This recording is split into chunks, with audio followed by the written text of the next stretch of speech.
Hi అందరికీ welcome to my YouTube channel. ఎవరైతే first time చూస్తున్నారో like, share and subscribe my YouTube channel.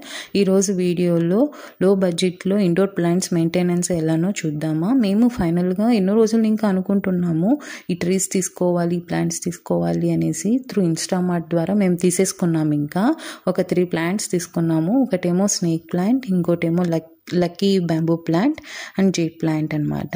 ఈ jade ప్లాంట్కి water అనేది 5 to 7 days తీసుకుంటే చాలు. వింటర్లో అయితే మంత్లీ వన్స్ ఒక్కసారి వేసుకుంటే చాలు. సమ్మర్లో 5 to 7 days తీసుకోవాలి. అది కూడా సాయిల్ అనేది ఫుల్ డ్రై అయినప్పుడే. సన్లైట్కి డైరెక్ట్గా పెట్టుకోకూడదు.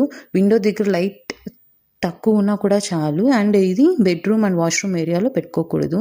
ఇది స్నేక్ ప్లాంట్ అనమాట. ఇది బెడ్రూమ్లో పెట్టుకుంటే చాలా మంచిది. ఎయిర్ ప్యూరిఫికేషన్తో పాటు గుడ్ స్లీప్ని కూడా ఇస్తుంది అనమాట.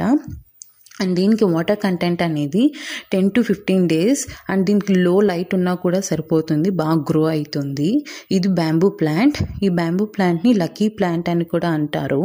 ఇది చాలా పాజిటివ్ వైబ్రేషన్ ఇస్తుంది ఇంట్లో. ఇది లివింగ్ ఏరియాలో పెట్టుకుంటే చాలా మంచిది. దీనికి వాటర్ అనేది 2 to 3 weeksకి వాటర్ అనేది చేంజ్ చేసుకుంటే చాలా బాగా గ్రో అవుతుంది. సో మీకు ఈ వీడియో కానీ నచ్చినట్లయితే like, share and subscribe my YouTube channel. Thank you all.